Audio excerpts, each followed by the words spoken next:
कि मौसम चेंज होता है, लोग को बारे में अवेयर नहीं होते हैं। उनको लगता है कि अरे अभी तो गर्मी है, दिन में गर्मी लगता है, शाम में ठंडा लगता है, चलो ना हाफ टी शर्ट में ही निकल जाते हैं। हाँ, ऐसे ही चले जाते हो, सावधानी नहीं बरतते, बाइक पे चलाते हैं, पता नहीं चलता है कितना उतरते हैं, पता चलता है वो गिर गए, फेंट कर गए। सुबह का समय रहता है, लोग ऐसे ही निकल जाते हैं। तो ये सब चीज़ से बचना चाहिए, प्रिकॉशन लेना चाहिए और ठंड से बचना चाहिए। हाँ, आप लोग सब लोग हेलमेट जरूर पहने और विशेष परिस्थिति में अगर आपको कोई दिक्कत हो तो 112 नंबर पर डायल करके प्रशासन का मदद ले, ताकि आप समय अस्पताल पहुँचे और आपकी जान को बचाया जा सके। तो आप ये कहना चाह रहे हैं कि अगर गाड़ी चला रहे हैं तो हेलमेट जरूर लगाएं। हेलमेट बहुत ज़रूरी है, बहुत ज़रूरी, सबके लिए ज़रूरी। चाहे आप 1 किलोमीटर भी जाते हैं तो हेलमेट जरूर पहने। सलाम दोस्तों, आप देख रहे हैं हिंदुस्तानी मीडिया के साथ मधुबनी संदेश। अभी हमारी टीम मौजूद है CHC राजनगर में और हमारे साथ प्रभारी चिकित्सा पदाधिकारी डॉक्टर निरंजन जायसवाल जी हैं। इनसे हम बात करेंगे। सर, स्वागत है आपका। धन्यवाद। सर, आप तो यहाँ के प्रभारी हैं राजनगर के। बहुत सारी खूबियाँ रही हैं राजनगर की। अगर बात की जाए CHC की तो बहुत सारी खूबियाँ रही हैं, चाहे कोरोना काल रहा हो, उससे पहले भी, उसके बाद भी काफ़ी मेहनत से लोग यहाँ के जो पदाधिकारी हैं वो काम करते रहे हैं। आपकी बात अगर की जाए तो आपके बारे में चर्चा है, खासकर सांप के माहिरीन हैं, स्नेक एक्सपर्ट्स कहा जा सकता है आपको, इसलिए कि बहुत हज़ारों लोगों की आपने ज़िंदगी बचाने का काम किया है। मौसम में तब्दीली आ गई है, मौसम बदल रहा है, ठंडक ने दस्तक दे दिया है।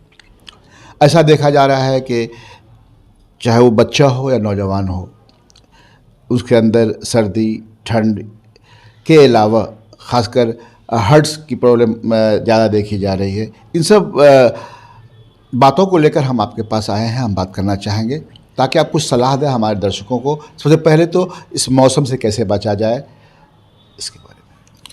हाँ, धन्यवाद। सबसे पहले हम बताना चाहेंगे कि अभी का मौसम बहुत चेंज हो रहा है, खास करके दीपावली से पहले ही इस बार ठंड आ चुकी है और छठ का समय चल रहा है, तो पावन समय चल रहा है। लोग क्या करते हैं, निकल जाते हैं ऐसे ही, छोड़ो थोड़ा ठंडा है तो चलो क्या होगा, पता चलता है कि वो बाद में उनको बहुत तरह की दिक्कतें आ जाती है, सर्दी खांसी बुखार तो कॉमन बात है, मौसम चेंज हो रहा है। साथ में जिसको BP का प्रॉब्लम है या ओल्ड एज है, खास करके उनको बहुत ये एहतियात बरतना चाहिए और सावधानी बरतना चाहिए, ताकि जो है ना BP का दवा लोग ऐसे छोड़ देते हैं, सोचते हैं अब क्या खाना है, बिना डॉक्टरी के सलाह के बिना कोई दवा नहीं छोड़े। खास करके BP और शुगर का दवा तो बिल्कुल नहीं छोड़ना चाहिए।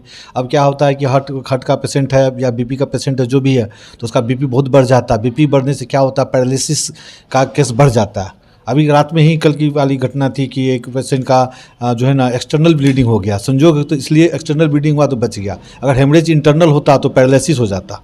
तो ये हम सावधानी बरतने के लिए बोलेंगे कि कोई भी आदमी पेशेंट है, BP का दवा ऐसे बिना डॉक्टर के नहीं छोड़े। और ख़ास करके जब ठंड रहती है तो लोगों को लगता है कि ये भी कुछ नहीं होगा, लेकिन पता चलता है उसको ठंड लग गया और ठंड लगने से क्या होता है, BP बढ़ जाता है। और BP बढ़ता है तो फिर पैरालिसिस का संख्या बढ़ जाता है और अनावश्यक रूप से आप फैमिली आप उलझन में चले जाते हैं। तो हम सबको सलाह देंगे कि ठंड से बचे, प्रिकॉशन ले और अपना सावधानी बरतें। ठंड की शुरुआत है, लेकिन ऐसा देखा जा रहा है कि शुरुआती ठंड में भी लोग ज़्यादा अफेक्टेड हो जाते हैं, क्योंकि मौसम, देखिए मौसम चेंज होता है, लोग को बारे में अवेयर नहीं होते हैं। उनको लगता है कि अरे अभी तो गर्मी है, दिन में गर्मी लगता है, शाम में ठंडा लगता है, चलो ना हाफ टी शर्ट में ही निकल जाते हैं। हाँ, ऐसे ही चले जाते हो, सावधानी नहीं बरतते, बाइक पे चलाते हैं, पता नहीं चलता है कितना उतरते हैं, पता चलता है वो गिर गए, फेंट कर गए। सुबह का समय रहता है, लोग ऐसे निकल जाते हैं। तो ये सब चीज़ से बचना चाहिए, प्रिकॉशन लेना चाहिए और ठंड से बचना चाहिए। डॉक्टर साहब, आप तो डॉक्टर हैं और स्वाभाविक है आप यहाँ इंचार्ज भी हैं, प्रभारी इंचार्ज भी हैं।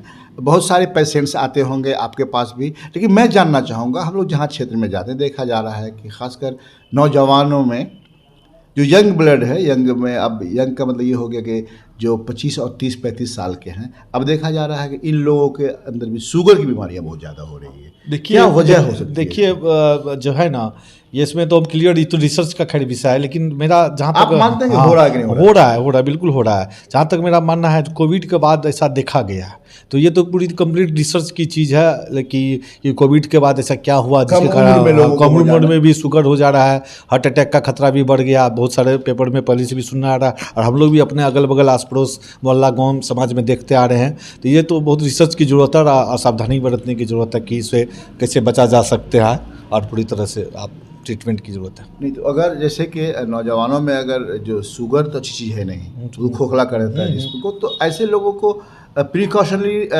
में क्या करना प्रिकॉशन चाहिए? देखिए उसका क्या है, आप सब स्क्रीनिंग टेस्ट होता है, स्क्रीनिंग टेस्ट समय समय पर ब्लड शुगर कराते रहना चाहिए। चाहे कोलेस्ट्रॉल है तो कोलेस्ट्रॉल का खतरा तो नहीं, उससे हार्ट पर भी प्रॉब्लम होता है, हार्ट अटैक का संभावना बढ़ता है। तो समय समय पर एक प्रोफिलैक्टिकली जो है ना उनको जांच कराते रहना चाहिए और डॉक्टरी से परामर्श लेते रहना चाहिए। थोड़ा भी लगता है चेस्ट पेन हो रहा है या कुछ भी है तो उसको इग्नोर नहीं करें और आके नियरेस्ट CHC PSC जो भी है वहाँ पे डॉक्टर से मिले। अच्छा, आप यहाँ के इंचार्ज हैं, उस वक्त में आप शायद यहाँ नहीं थे जहाँ कोरोना काल था। कोरोना काल में और अभी भी कोरोना काल में तो राजनगर CHC की बात की जाए तो ये कहने में फ़ख्र होता है कि बिहार के लेवल की अगर बात की जाए तो नंबर 1 था, ये रहा है काम करने में, चाहे वो टेस्ट का मामला हो या फिर अदर्स जो भी चीज़ रही हो।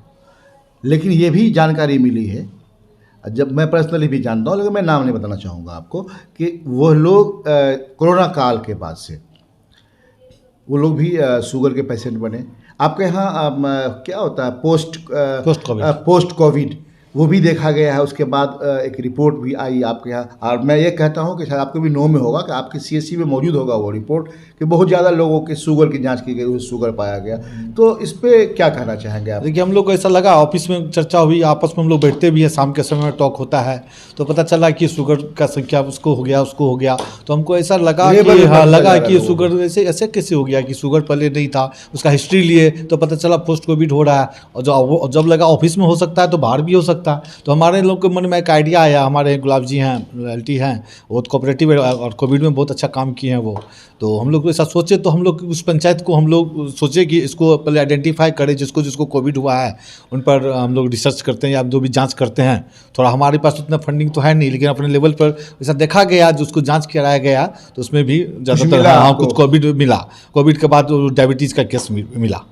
तो ये तो पूरी मास को रिसर्च करने की ज़रूरत है, किसी एरिया में प्रोन है या और भी एरिया में है। जो हमको तो ऐसा लगता है कि जैसे हम सुनने को मिलता है बहुत गांव घर में कहीं भी जाते हैं घूमने को मिलता है तो पता चलता है कि डायबिटीज़ की संख्या बढ़ गया। और सब चूँकि डायबिटीज़ एक मल्टी सिस्टम डिजीज होता है तो उसमें क्या होता है, हार्ट का पर भी असर पड़ता है, किडनी पर भी असर पड़ता है, तो सब एक दूसरे से जुड़ा हुआ चीज़ है। तो सर एक सवाल करेंगे, आखिरी सवाल है, काफ़ी खासकर ये उन नौजवानों के लिए है जो अभी यंग एज में है, स्टेज में है, और वो जवानी की वजह से वो बहुत सारी बीमारियों को नहीं समझ पाते, दबा कर रखते हैं। वो ऐसा देखा जा रहा है कि हार्ट प्रॉब्लम, कोई नौजवान है, 26 साल का नौजवान है, 27 साल का नौजवान है, अचानक खड़ा होता है, एक बार सांस का प्रॉब्लम होता है और वो मर जाता है।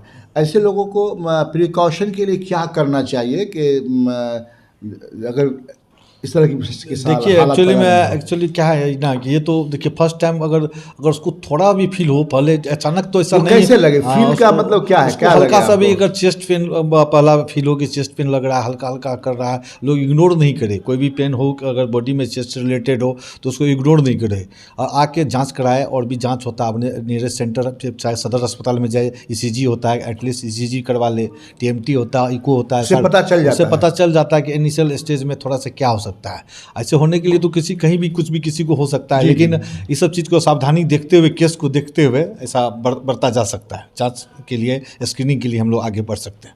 एक आखिरी सवाल करेंगे आपसे, एक चीज़ और देखा गया है कि सांस की प्रॉब्लम हो ज़्यादा होती है, अगर जब सोता है तो नाक बंद हो गया, उल्टा सांस चलने लगता है, ये भी एक प्रॉब्लम पैदा हो गई है इस बीच में। अब मैं भी कई एग्जांपल दे सकता हूँ, कई लोगों का मैं नाम बतला सकता हूँ आपको, जो कल तक ठीक थे, अब जो है वो रात में सोया अगर तक मालूम हुआ कि नाक जाम हो गया, सांस उल्टा लेने लगता है। ये सब चीज़ क्या है? एक्चुअली क्या है, अभी देखिए मौसम चेंज हो रहा है ना, मौसम से पहले से भी बहुत सारा चीज़ लोगों को ऐसा रहता है कि DNS होता है, नाक में डिवेटेड नेजल सेप्टम होता है, जिसके कारण क्या होता है नाक का ज्योमेट्री भी बहुतों का अलग होता है। तो वो बताते नहीं है, चूँकि अब मौसम चेंज हो रहा है, आपको कॉमन कोल्ड हो गया, सर्दी खांसी हो गई, तो ऑब्वियस है कि उसमें जुकाम आ जाता है। जुकाम आने के सांस लेने में दिक्कत होती है, वो अपने को ठीक नहीं करते, कुछ दवा नहीं लेते या ड्रॉप नहीं लेते, नेजल ड्रॉप नहीं लेते, तो परेशानी बढ़ जाती है, घबराहट शुरू हो जाता है, फिर उल्टा सांस लेना शुरू करते। तो ये सब चीज़ से आप दिखाइए। अभी ज़रूरत है, अगर चेस्ट का इन्फेक्शन हो सकता है तो अगर एक्सरे होगा, उसका प्रॉपर ट्रीटमेंट होगा, एंटीबायोटिक्स दिए जाएंगे, और भी जो भी चीज़ एहतियात बरता जाएगा, वो सारा चीज़ है। चलते चलते एक आखिरी सवाल कर लें आपसे कि राजनगर CHC PSC तो बहुत है, लेकिन राजनगर CHC ऐसा देखा जा रहा है, जहाँ तक मुझे जानकारी है, मैं जानता हूँ, हम लोग खबर बनाते हैं तो हमेशा जो है राजनगर CHC खुद को नंबर वन पे रहने की कोशिश की है, अब बनाया है, इसकी वजह क्या है? आज आप हैं, कल आप ही चले जाएंगे कहीं और, लेकिन ऐसा देखा गया है। देखिए अब मेरा ऐसा मानना है ना कि टीम वर्क से काम हम लोग करते हैं। मतलब जितना मजबूत टीम है सभी हाँ, आ गया क्या? मजबूत या की फिर- बात नहीं है, तो मजबूत की नहीं, अगर जो थोड़ा कमजोर भी आते हैं ना तो हम लोग इस तरह का माहौल प्रोवाइड करते हैं उनको, हाँ, कि देखिए काम तो करना अभी भी पड़ेगा। काफी भीड़ देखा है हाँ, नीचे में, अभी मैं आया अभी हूं। फेस्टिवल का टाइम है, देखिए फिर भी काफी भीड़ देख रहा अभी भी अभी फेस्टिवल का 50 टाइम औरतें 50 औरतें नंबर लगा नहीं करते हैं, फेस्टिवल का टाइम है, फिर भी 125-150 पेशेंट ऐसे पर डे पेशेंट लगभग 250 पेशेंट हमारे यहाँ ओपीडी में देखे जाते हैं एन एवरेज।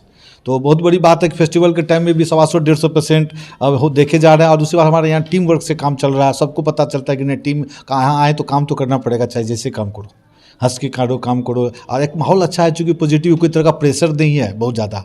हाँ, ये एक अच्छा माहौल हम लोग प्रोवाइड करते हैं, तो मज़ा आता है सबको काम करने में। तो ऐसा तो नहीं है कि सदर अस्पताल अगर सीएस साहब की बात करें, उनकी निगाहें ज़्यादा रहती है, कॉपरेट मिलती है आप लोगों नहीं को? ऐसा बात नहीं है, हम लोग देखिए काम करते इससे भी दो, इससे कहीं और नहीं मिलती हो, आप लोगों को ज़्यादा मिलती हो? नहीं सर का तो सीएस सर सब पर रहता है। और लेकिन हम इससे पहले भी 2 नंबर पे थे, 3-4 महीना पहले ऑडिट हुआ था पूरा जिला का, तो उसमें हमारा राजनगर 2, जबकि हमारा 10 पंचायत जो है ना डायरेक्ट मधुबनी सदर से जुड़ा हुआ है। और उसमें वहाँ का पंचायत का पेशेंट हमारा जबकि टर्न अप भी नहीं होता है डायरेक्ट, चूँकि सदर अस्पताल है, वहाँ स्पेशलिस्ट लोग बैठते हैं, सुविधा हमसे ज़्यादा अच्छा है, तो वहाँ डिलीवरी ऑपरेशन बहुत सारे चीज़ हमारा पेशेंट, और फिर भी हम 2 नंबर पर आते हैं। तो अगर रियल माने तो नंबर तो 1 हम ही को कहा जा सकता है। अगर हम पॉपुलेशन को उधर का डिस्काउंट कर दे तो हम, चूँकि हमारा पूरा पॉपुलेशन काउंट हो जाता है, तो इस हिसाब से तो all of you are hero. हाँ, नहीं हीरो नहीं, काम करते हैं और हीरो, देखिए हम लोग पॉजिटिव वर्क करते हैं और बाद में रिजल्ट आता है, हम रिजल्ट की चिंता नहीं करते। रिजल्ट बहुत बड़ी बात कहा आपने, बहुत बड़ी बात कहा आपने कि आप काम करते हैं, रिजल्ट की चिंता नहीं करते। रिजल्ट की चिंता नहीं, रिजल्ट खुद ब खुद मिल ही जाता है, मिल जाता है। रिजल्ट में थोड़ा बहुत आगे पीछे हो सकता है, लेकिन काम हमेशा, इंटेंशन हमेशा प्योर रहता है। डॉक्टर साहब, रोड एक्सीडेंट का मामला बहुत ज़्यादा होता है, क्या इस तरह के मरीज आपके यहाँ भी आते हैं? बिल्कुल, हमारे यहाँ तो लगभग ठीक ठाक पेशेंट आ जाते हैं, कभी तो 2-4-5 लगातार रोड ट्रैफिक एक्सीडेंटल आ जाते हैं, और वैसे पेशेंट ज़्यादा आते हैं जो बाइक से जाते रहते हैं। किस एज के लड़के होते हैं उसमें, लोग होते हैं? ज़्यादातर 20 से 30 साल के उम्र के ज़्यादा लड़के होते हैं जो कि बिना हेलमेट पहने हुए घर से निकल जाते हैं। कोई अचानक कोई काम लग गया, शादी विवाह है, कोई फंक्शन है, फेस्टिवल है, उसको पता भी नहीं रहता है कि हेलमेट पहन के जाना है कि नहीं जाना है। और वो ऐसा होता है कि उनको कहीं चोट नहीं रहता, कैसे ऐसा हुआ कि पूरे हाथ पर, लेकिन सिर्फ सर में चोट है। और सर में चोट है तो हम लोग तो CHC है, तो हम लोग जो भी प्राइमरी ट्रीटमेंट करके फिर CT स्कैन या और जो भी ज़रूरत के लिए हम लोग भेज देते हैं, एम्बुलेंस सुविधा देते हैं। और हम सबसे अपील करना चाहेंगे कि जो ना आप लोग सब लोग हेलमेट जरूर पहने, और विशेष परिस्थिति में अगर आपको कोई दिक्कत हो तो 112 नंबर पर डायल करके प्रशासन का मदद ले, ताकि आप 100 समय अस्पताल पहुँचे और आपकी जान को बचाया जा सके। तो आप ये कहना चाह रहे हैं कि अगर गाड़ी चला रहे हैं तो हेलमेट जरूर लगाएं। हेलमेट बहुत ज़रूरी है, बहुत ज़रूरी, सबके लिए ज़रूरी। चाहे आप 1 किलोमीटर भी जाते हैं तो हेलमेट जरूर पहने। और लोग गलती करते हैं, बस थोड़ी दूर जाना है, थोड़ी दूर, ये लोग को लगता है कि बगल में ही तो जाना है, दूध ही तो लेकर आना है, पता चलता उधर से गाड़ी आ रही, टेम्पू आ रही, हवाई आ रही, कुछ भी आ रहा है, तो फिर वो पता नहीं रहता और एक्सीडेंट होते और अफरा तफरी का माहौल हो जाता है। फिर दर्शकों, ये थे डॉक्टर निरंजन जी। आप अभी मैंने बात की है, आपने इन्हें सुना होगा, कितने मुखर हो गए, इन्होंने हमें हर सवाल का जवाब दिया। इनका कहना है कि हम काम पर विश्वास करते हैं, नंबरिंग देने वाला दे ही देता है। मिलते हैं किसी और वीडियो के साथ, देखते रहिए हिंदुस्तानी मीडिया।